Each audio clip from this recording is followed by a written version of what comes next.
Hello, everyone, and welcome to the next episode of 3DM, the podcast, where we discuss all things data and analytics, and most importantly, how business leaders can leverage insights driven by data to make better informed decisions and see improved performance in their business. I'm really happy to welcome Cole Napper today. He's with Orgnostic, and he is going to break our understanding of people and talent analytics. I mean, this guy is so advanced relative to what most companies are doing that even the slightest insights that we're going to get from Cole are going to be better than what most organizations are doing right now. So Cole, welcome to the show. That's a heck of an intro, Alex. And, they always say if you don't want to disappoint people, set your expectations lower. So thanks for raising the bar so high that I'm going to let everyone down. But I did want to say, I think you guys have an excellent podcast name. And I did want to push that I also have my own podcast called Directionally Correct, and it's a people analytics podcast. It's quite popular as well. Yeah, absolutely. Invite all of our listeners to check out Directionally Correct. Lots of great insights there. We're obviously not going to get to cover everything today, so if you want to supplement our discussion, please check it out. Cole, we're going to start at the big picture view. I'd love to hear your take on kind of the state of people analytics today. What are companies doing? Where are they falling short? And what do you expect for the rest of this year and beyond? Yeah, I think it's important to kind of start with where you were and then talk about where you're going if you're going to kind of discuss this type of question. So people analytics as a field is really only 10 to 15 years old. People were doing this type of work before then, but the name people analytics or HR analytics or workforce analytics really came into its own probably around 2010. And so most of what made up people analytics was just data analysis and sharing of that data in its simplest form. But what I really see that has happened mostly since 2020, people analytics really came into its own during the pandemic. And that was because there were so many big societal questions about work. Where are people working? Is it remotely? Is it in person? Can people be productive in a remote environment? Then the whole return to office versus hybrid versus, remote debate that was going on. And for the first time, people analytics really was in the driver's seat to answer a lot of these big societal and organizational questions. And so they were getting meetings with their CEO a lot more often than they did beforehand. And I think the real thing going forward is, how does people analytics continue to stay relevant? Can they continue to progress as a field? And can they continue to adopt leading practices that are going to help position them to answer the next big set of questions, depending on, is it inflation? What's going on with the economy? How can people analytics position itself to keep answering the big organizational questions as time goes forward? Yeah, I think that's amazing to understand that it's really a new field, at least in its advanced state. And particularly since the pandemic, we've seen this major surge in interest and utilization of people analytics. I think it would be very helpful for our audience to understand how are businesses actually leveraging people analytics right now to make better decisions regarding talent, both new hires and existing workers. Can you give a few examples of what you and Orgnostic, which we'll talk a little bit about later, are helping companies achieve? Yeah, and I'd say I'm kind of a few minds on this because there are things in people analytics that every organization should be doing, right? Like they're just kind of the basics, the table stakes of what does it take to do people analytics effectively. But I would actually say the real answer to your question is how is your organization different or unique, and how can people analytics add value there? But I'll start with the first one just to make it more simple. Every organization in 2023, basically, they should have a good understanding of how many people work there, right? And they should have good data on terms, hires, diversity, equity, and inclusion. In some semblances, they're probably doing some kind of employee listening and employee experience work. All of that should be undergirded by a data foundation as well, and the ability to have that data dynamic and in real time. Those are kind of the basics and the table stakes.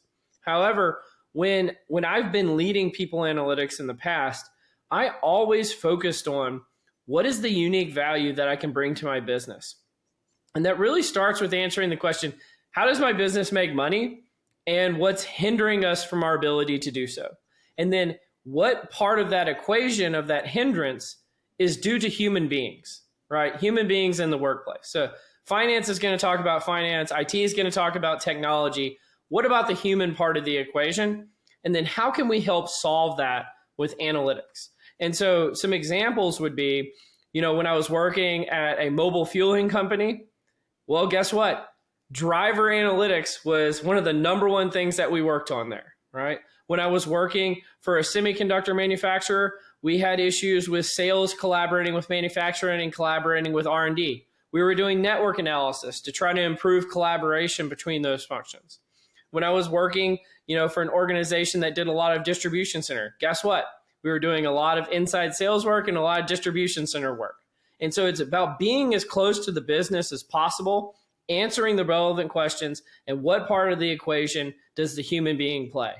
Yeah, I think one common thread that I've heard throughout the last 2 years, and even with the weakening macro environment, I still think that it is a talent and labor shortage that's constraining many businesses from being able to achieve the growth plans and really expand even beyond what they're doing right now. And interestingly, I don't see many companies tracking things like interview to offer ratio, or the time to fill a position, or offer to acceptance, or one example that like constantly shocks me is, what's the additional profitability per headcount, right? If you leave this position open, how much money are you leaving on the table? It seems like those are integral questions that companies need to be able to answer, and yet very few have that ability. Is that your experience as well? And if so, what do you think needs to change in order for that to evolve and for companies to catch up? Oh, I kind of want to tackle each one of those piecemeal, just because there's different reasons for different ones that you mentioned. So I'll actually start at the end, like the cost of an open role. That is one where I have an extreme amount of passion around, because it is a contributor to one of the key metrics that almost no people analytics team tracks, which is what is called employee lifetime value. And so think of in marketing analytics, there's something called customer lifetime value. So it's the total value of the customer over the period of time where they may buy your product. The same concept can exist for employees as well, in different segments of employees. And so a big part of trying to understand, is it worth making a key decision to fill a role or not fill a role is, and how much does that open position cost us, is how much is this role going to bring us over the lifetime of while they're here, right? And so I think that's a really critical one that is underutilized. I'd say it's probably the most underrated metric in people analytics. In terms of all of the recruiting metrics that you mentioned, the dirty little secret of a lot of recruiting metrics is who is controlling the inputs of those metrics themselves. They're very, very important. They're usually one of the first areas that people analytics is invested in an organization is in talent acquisition. But one of the reasons why those data metrics can be a little bit less accurate is because the recruiter is actually the one putting in the metrics, and therefore they can game the metric to make it seem like it's better or worse than it actually is.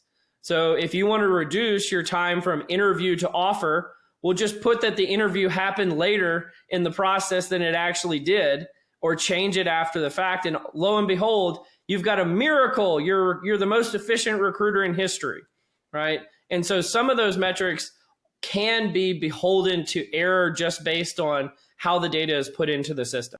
Yeah, I think that it's absolutely true in terms of the human element, right? We behave the way that we're incentivized to behave. So if you want to look good on paper as a recruiter, you're going to be incentivized to do things like that. But surely there've got to be ways to capture that data accurately. And then most importantly, actually derive actionable insights from the data that leaders can act upon, right? Can you give any examples of companies that you've seen that do this effectively and then communicate up the chain of command from the HR department to the senior decision makers?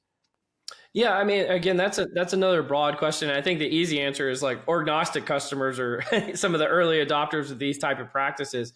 One of the things that's interesting though about people analytics that's different than most fields is you are sitting in an HR function rather than a business function. And therefore, even things like policies and compliance and legislation and rules, they come into play in terms of what you can and can't do in this space. And so I say that in the sense that a lot of times, you might, like in finance, a dollar is always a dollar. Like there is no debate over what a dollar is. Sometimes in HR, there is a debate over what is an employee, right? And those can be those have to get adjudicated upstream of people analytics. But under the base assumption, let's say they've gotten all the tough questions figured out from a people standpoint, going up to the executive suite and influencing using data is critical. It is critical, and I would even call it existential. I think that people analytics teams that have historically just been focused on, putting together the data in a database, making reports and making dashboards, a lot of that's going to be automated over the next few years, right? And so if you're not helping influence key decisions at the executive level or the C-suite level, you're probably not at the table any longer. And if you're not at the table, the old expression goes, you're likely on the menu. No one wants to be on the menu, right? That's right. And so with the companies that are doing this well, again, they're tackling the problems that are relevant to the business. The problems that are relevant right now and the customers that are doing this well, they're focusing on things like operational efficiency. You brought up things like the term I would use would be like revenue per employee. And I just wrote an article about how revenue per employee has played a role in all of the tech layoffs that have been going on right now. And you would think, oh, just one simple metric has played a role in the massive change at a societal level of like, is tech a hot industry or is it not? And it actually is. It can be as simple as just one people analytics metric is driving the reason for hundreds, if not thousands of layoffs that are going on around the country. So operational efficiency is key. The return on investment for your invested dollars. One of the things that I talk about often is how can people analytics move from being a cost center or overhead to a profit center for a business? If you're tackling business problems and you're always quantifying the impact that it's having on the business and showing, I always had a rule, it was called the 10X rule. We're going to pay for ourselves 10 times over every year. So you want a small denominator of here's the cost of my team and all the stuff we're working on and the technology. And here's the big numerator of all the ROI that we brought to the organization. And we want to pay for ourselves 10 times over every year. That is what leading organizations are doing. That's fantastic. Can you give me a sense of some of the value that you would drive, the numerator, if you will, in terms of communicating that value proposition to the decision makers that control budgets? So there's two ways of doing it. There's the direct pathway and there's the indirect pathway. The direct pathway is we do analytics on, let's say, for the sake of argument, the sales team. And we can show definitively with causality that our initiatives improve sales by X amount of dollars or X% over the last quarter or the last year. We can definitively say that happened. That's a direct cause. A lot of what people analytics does is also indirect. So it might be, let's use the example of sales leadership. So we're going to improve sales leadership. Sales leadership is then going to in turn increase sales in the department because the leadership has improved. Now, it's a little bit fuzzier of a relationship, but as long as you're getting buy-in on what is considered on the table or off the table, what is good, bad, what kind of claims can you make logically, and what can't you make, then indirect can also be a way of showing the ROI of what's going on as well. Do you see mainly large organizations with big budgets entering this field in terms of applying people analytics, or do you see some nimble and companies with good understanding of what drives the business on the smaller side also doing that? I think that prior to the pandemic, it was large multinational Fortune 500 type of companies that were always seen as the leaders in this space. That has fundamentally changed. I would actually say a lot of the 150, 200 person people analytics teams, those are the ones being disrupted right now because that is actually seen as inefficient. And going back to operational efficiency being key, if you put me in charge of a people analytics function today, You give me 5 or 10 people in a tool like Orgnostic, and I promise you, I can deliver more value than a 150 person people analytics team. And I know that sounds audacious, but it's true, right?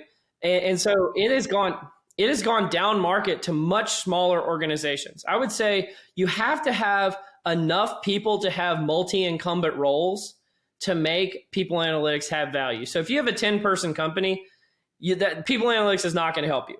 But if you have a 500-person company, you can actually gain a lot of insight and value.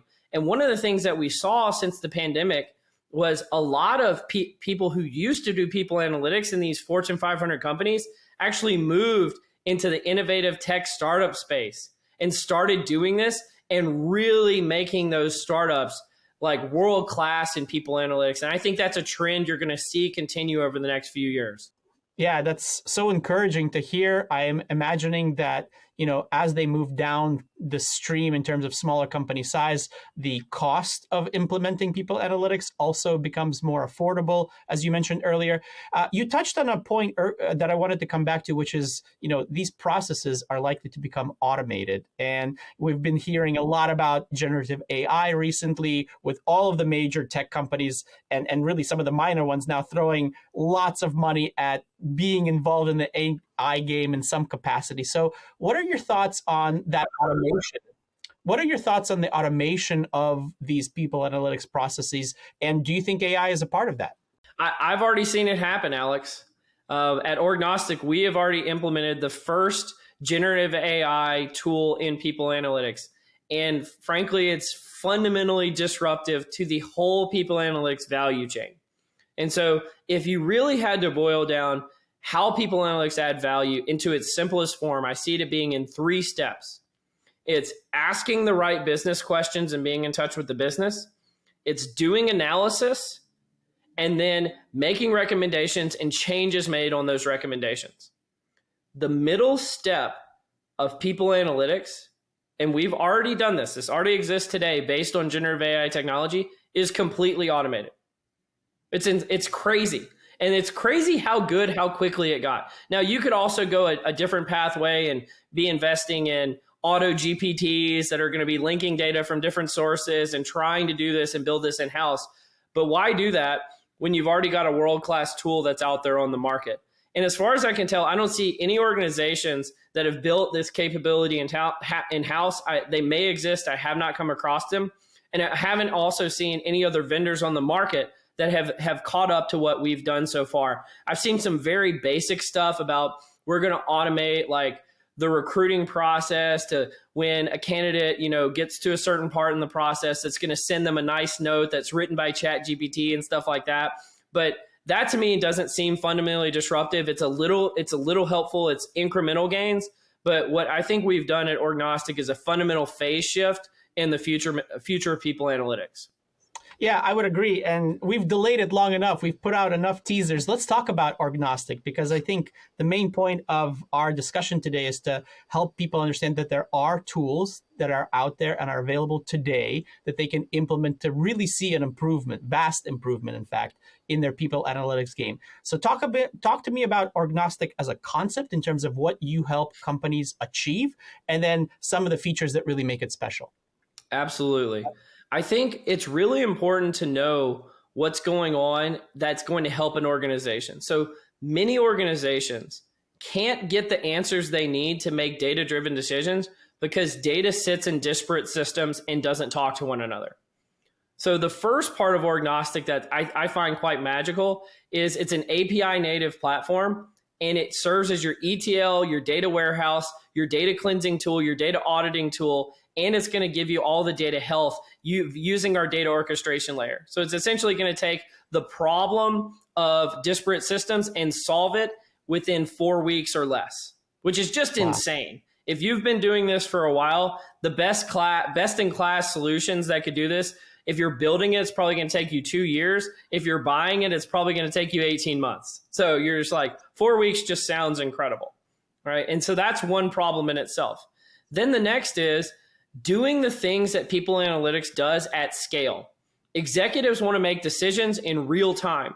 Well, what if the data that they needed to make those decisions showed up in their inbox on a weekly, monthly, quarterly basis whenever they needed it. And there were even automatic triggers to tell them what the problem is and what they might do about it. Well, that already exists today in terms of our people analytics platform that's built on top of our data orchestration layer, right? That's incredible. Those are the hard numbers. What about the softer numbers? How are people feeling? What are they experiencing? What is going on at the different stages in the life cycle of an employee? Because everyone knows that people aren't interchangeable units. A highly engaged employee is going to be much more productive than an employee that's in the doldrums, is not feeling great. And what if you could have those leading indicators that's going to tell you, hey, we're trending in the wrong direction and we need to make some cultural changes to set that forward? Well, we have an employee listening tool that's built natively with people analytics. And again, this is not something that's common in the marketplace that's going to automatically answer that. Then you've got a few other things. Okay. I have to prod a little bit on that. What does an employee listening tool look like? What does it do? How does it behave? And are people, completely petrified to know that they're being listened to all the time? So that's a fair criticism. Honestly, the term employee listening is just a rebranding of surveys most of the time. Now, there actually are companies out there that are like listening to people's microphones and stuff like that, which I am a huge, I'm against that in its entirety. We are not doing that. Mostly it's just asking people about how they're feeling and getting a response back to the person who can do something about it as quickly as possible. Our employee listening is based on the premise, you spoke, we listened, we changed, right? So it's not just enough to speak. It's not just enough to listen either. You have to do something about it, right? And that makes the employee's experiences better. And that's automatically integrated with our people analytics platform. So those are the most mature parts. We also have a couple of other crazy things that are going on. One is we're moving into the talent intelligence space of combining labor market data, but with employee cultural data via things like Glassdoor, Blind, Indeed ratings, all the things that are out there on the market. We're also moving into the workforce planning space, especially we're talking about operational efficiency again, right?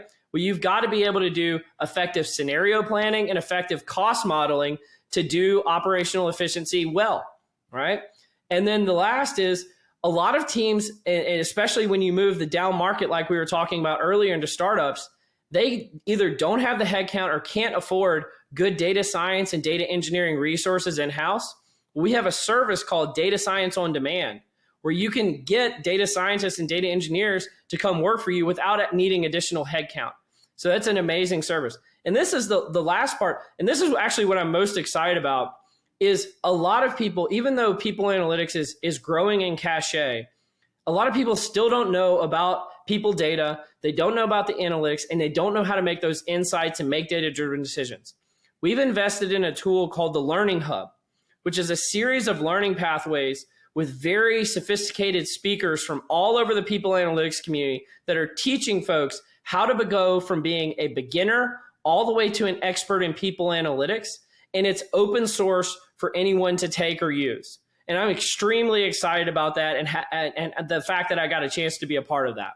Yeah, I mean, it's incredible. I pitched you high and you have lived up beyond my wildest imagination in terms of what the capabilities are, how you've been able to help companies, and really how exciting the future is regarding this field of study and analysis. And I can really see some tremendous potential for organizations to start seriously exploring this. The onus is always, don't feel bad that you're behind the curve. Do something about it now to get caught up, and then leverage that those insights and the power of that information to be better at your people analytics game. Well, can I say one thing, Alex? Because I want to take us back real quick to your question about generative AI. All the stuff I mentioned right there, that was pre-generative AI, right? Wow. And so one of the things that exists in our tool now is you can literally go to the search bar at the top, and it's actually Slack and Teams integrated too, so you don't even have to go into the tool. You can ask it any question. Just say, what's been going on with sales over the last 6 months, and why are people turning over? And it'll answer that question for you automatically it'll give you charts that explain it. It's kind of like Tinder, where it'll give you multiple charts to choose from. And you say, I don't like that one. I'm going to swipe left and go to the next one. And then it's going to give you a text explanation using natural language processing to explain what's going on in the chart in case the person can't understand it. And then it's also, we built a corpus of knowledge of the best HR research that's been done to date on these type of problems. And it's going to query that research and say, hey, here's 4 or 5 research papers that are going to give you insights on what you should do to fix the problem we just identified in your data. And so it's descriptive, it's diagnostic, and it's predictive, all within 5 seconds, which is just insane. Yeah, and you don't have to file an insurance claim, and you can get access to it on demand. I mean, it's the best of both worlds, right? Absolutely. I think it's incredible. You've opened my eyes, certainly, in terms of the capabilities of the talent analytics field in general. And I want our listeners to understand, again, the important point here is this is new, and you have to stay on top of these developments. I think Orgnostic is a great tool. Tell them a little bit about how they can find out more. Well, here's another crazy thing. I always tell people, and I think you're realizing it on this call, I say, we're a different kind of vendor. And people are like, yeah, sure, every vendor says that. I'm like, no, we really are. Another example of how we're different, we actually put our pricing on our website, which no one does. And so you can actually go to orgnostic.com/pricing, and you can see all the features that we have and how much they cost depending on the size of your organization, right? But if you'd like to book a demo, feel free to reach out to me on LinkedIn. I can get you set up with the right people, or you can book a demo, or even if this is crazy, you can actually book a free trial of our tool, hook up your data and everything all for free if you want to, and have half a month to do it with as you please. Here's another thing that's a little bit different. If you're on certain HCMs and ATSs, you can actually go in and find your self-service APIs from those tools, connect your tool to Orgnostic, and your data can be uploaded in less than 30 minutes. All right? So again, those implementations that used to take 2 years, you could do it in 30 minutes if you're on a certain HCM or ATS. It's just crazy. It's just crazy. It is crazy. It is crazy. Let's wrap it up by talking about where the rubber meets the road, right? Give me a mind-blowing example of how a company that has partnered with Orgnostic was able to achieve something that they didn't think was possible before. So one of the things that we've done, and I can't mention the company's name just because of, legal agreements and everything like that. Yeah. But we actually embody a model that was put forward by one of my mentors, Max Blumberg, a few years ago, called the Human Capital Value Profiler. And what this model does is it starts with what's important to the business, and it works its way all the way back to the things you can do in HR to improve the business.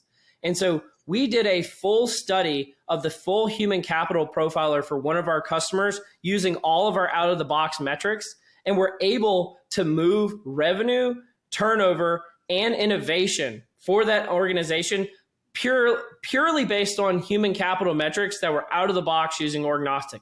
It is a mind-blowing differential. And just to put that in perspective of why it's mind-blowing, is to do all of that, to start, let's imagine you were starting a people analytics team today. It's going to take you 2 years to get your data foundations in order. It's going to take you another year to figure out what's going on in the business. And then it's going to take you 6 months to a year to do all the research projects that we did by hooking up their data and getting them up to speed in a month.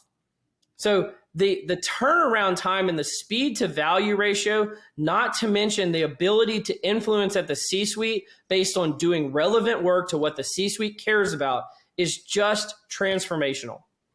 Yeah, I always talk about the fact that in order to be great at talent strategy, companies don't have to run away from the bear, right? They just have to outrun everybody else running away from the bear. And I think your tool has the capabilities to enable that to happen for businesses. I want to say thank you so much for joining us here on 3DM Call. We really appreciate your insights, and we hope to have you back in the future to hear about the latest developments with the tool and how people can leverage it. So Absolutely. Thanks so much for being here. Thank you so much for having me, Alex. This was amazing. My pleasure, Cole. And to all of you out there, I hope you've gotten some great takeaways from today's episodes. I certainly have. And I want to encourage you, look into the tool, see if it's the right fit for you. And if not, again, start down the talent analytics pathway. You're going to see nothing but success. And, relative where you're coming from, you're going to see great outcomes no matter what you do. So begin that journey, and the end is going to be, I think, well worth the experience for you. So with that, we'll wrap up this episode. Thank you so much for listening today, and we'll see you on the next episode of 3DM, the podcast. Take care.